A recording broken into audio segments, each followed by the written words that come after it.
Is the transport situation in Nairobi improving or worsening? What is the status of public transport, buses, matatus, trains, name them? And what is the place of that mode of transport in decongesting the city? There is total confusion in the whole industry. The government is trying amid all these noises. Decongesting the city. That is the focus of our show today. Welcome, I'm your host, Alex Chamwada. We'll be seeking answers from the Nairobi County Government, the National Transport and Safety Authority, and hear views and opinions from transport operators, commuters, motorists. I use my car because public transport is not reliable. 10 years or so, public transportation will be totally different from what we know today. Also on this show, join me on a train ride. Morning, habari. Namna gani? Tuelekea town sasa. But first, here is the fact sheet on the impact of traffic snarl-ups on the economy with Nina Shaban.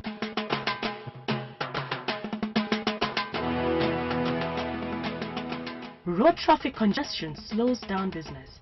It results in massive delay and predicted travel times, increased fuel consumption, increased man-hour, and monetary loss. Traffic congestion also causes stress and negatively affects performance at work and school. Studies also indicate that congestion in cities negatively affects relationships. According to research conducted by the Kenya Institute for Public Policy Research and Analysis in 2004, the cost of poorly performing intersections and vehicle operating costs in Nairobi metropolitan region was estimated at 20.7 billion shillings annually. The cost of time spent on travel arising from congestion was about 1.9 billion shillings. Illegal collections by illegal gangs and illegal law enforcers were estimated at 6.5 billion shillings annually. However, the cost of medical treatment for conditions arising from pollution and damage to the environment could not be quantified. The total cost of poor system performance was about 29.1 billion shillings. That translates to 2.4 billion a month or 80 million shillings per day. The 29 billion Kipra figure is at 2004. So if you think from 2004 to 2015, you're talking of another additional 11 years. What we need to think it through is how do you create a parking point where buses and matatus physically come, and then what you call moving out of the parking point starts to happen. So 29 billion would have done that, let's say the railway. It would have done that, let's say, within the area like near the Kenyatta Conference Center. It would have done that in an area like, let's say, the end of the University Way. And that's the impact of traffic jams. It's about your health, it's about your money, it's about your time, and it's definitely about your work. That's just the way it is. For the Chamwada Report, I am Nina Shaban.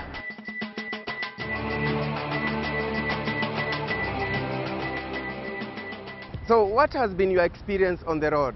Here is a sample of views I gathered in my random interviews. Take a look. When I use my personal car, it's tiring, it's inconveniencing because you have to be awake for almost 4 hours staying on the traffic. You know, you never know at what time you'll get to town. Because when I leave Rongai, if I have to get to Nairobi in good time, I have to leave the house at around 4:30 in the morning, 4:30 to 5.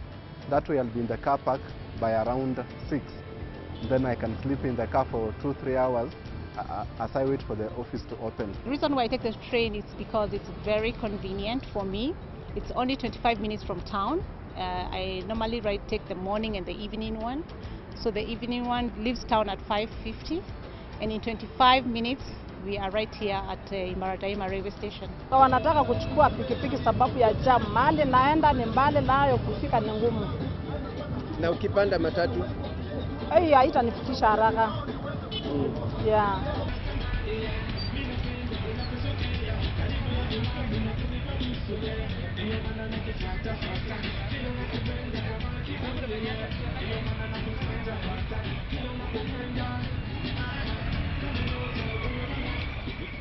Kama Thika Road barabara ilipanuliwa na bado kuna jam. Mimi nahisi upande huo bado kuna jam. Sasa kile kikisaidia kitafanya hata kizazi kijazo kisaidike ni matrain. Serikali ilete matrain. What means? I use, it depends what I have to do for the day. For instance, if I'm really rushing somewhere, I have to use maybe the train, which is, I find it's more convenient, more pocket friendly and such like things. I prefer those people with public car, private car, they put their cars apart. Why? As in, out of the traffic sana.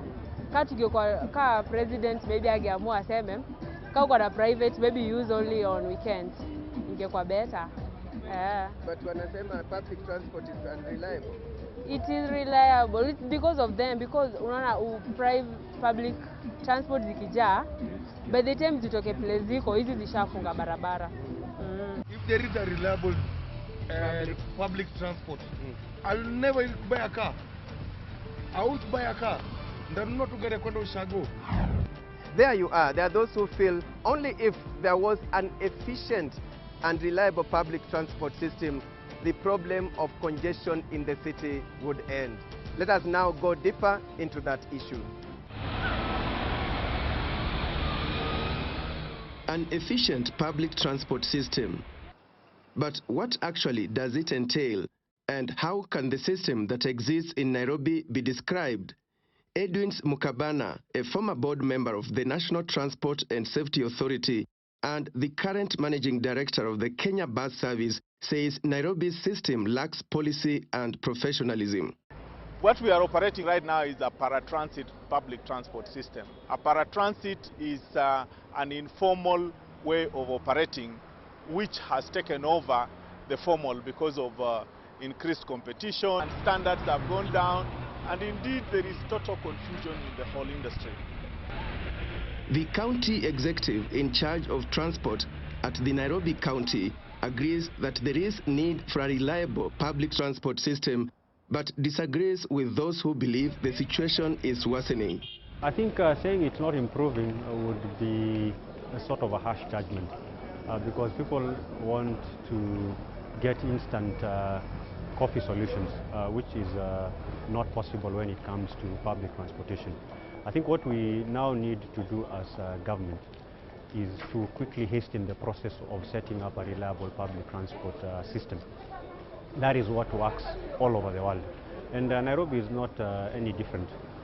For this congestion, for people to actually appreciate the efforts that government is doing, the only way you can achieve that effectively is when you've given people a reliable alternative.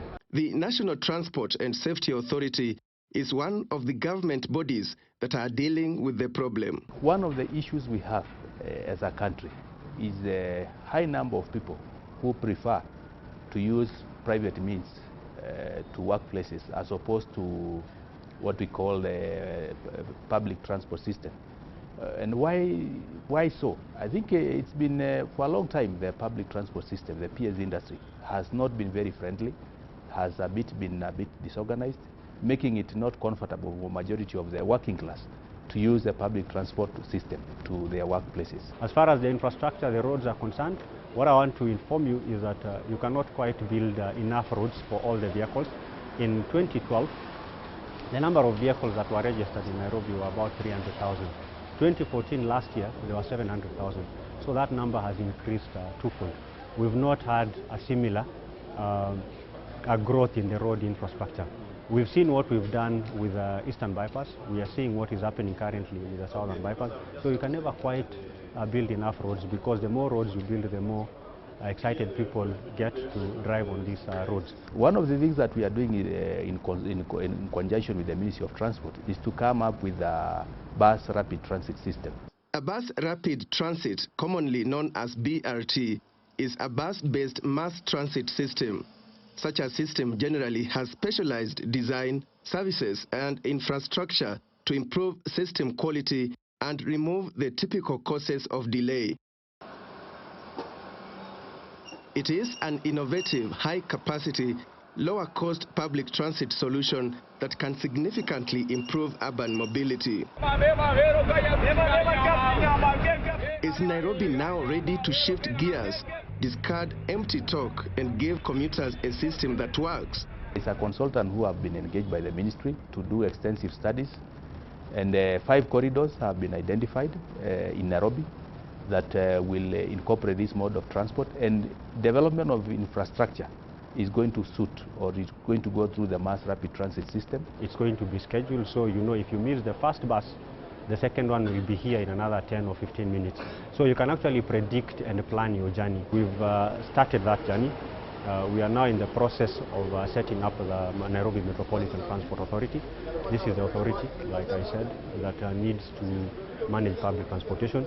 We're in the process of doing the draft legislation to give it legal backing for it to take over matters of public transportation. And the question is, as far as implementation is concerned, who does what between the national government and the county government? Public transport is a devolved function, but where a function cuts across different counties, then you get national government to coordinate. In terms of the construction of the corridors, this is a national government function.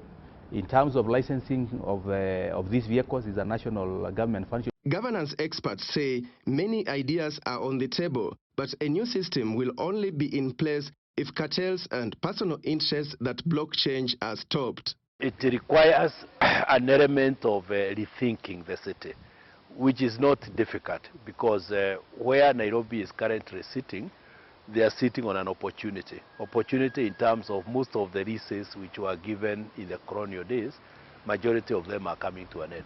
So the expiry of those leases with the new spirit of the Constitution, which is now talking of RAD use policy, it allows the Nairobi government to rethink the use policy of its RAD. In that spirit of asking how can this RAD be used better, they can give the room to what you call parking as an investment. Route planning, we had a section in Kenya Bus which was under planning manager, whose job was just to plan to ensure when do we have this route and where does it go. But you had to do that plan, take it to City Council, which had a transport department which, funny enough, has collapsed. There is one, but it's not defined as transport. It has been mixed into so many things. So we need a department of transport to be segregated to deal with public transport. They would approve the route, they would approve the stages, they would approve the fare before you put it into the market. One would board a bus in Dandora, and you will know that the bus would go cross-city. That cross-city plan was designed to touch particular business nodes or leisure nodes or academic nodes. And some commuters cannot hide their disappointment over broken promises. Na walituahidi Nairobi County, walituahidi na hatujaiona hizo buses. Tulingojea hatuoni. So the promise has been made, but commuters may have to wait for about 10 years to reap the benefits of a modern mass bus transport system. It's a process. I'm saying 10 years because I want to be realistic. Why I'm saying 10 years is, number one, setup of that authority, which comes into fruition in 2016. Number two, you need to build the corridors because these are dedicated bus lanes. So you need to improve the road. You need to purchase these buses. All this will take a bit of time. We take a quick break. When we return, remember to join me for a train ride. We will be looking at the significance of railway transport in decongesting the city and the future of that mode of transport. Don't go away.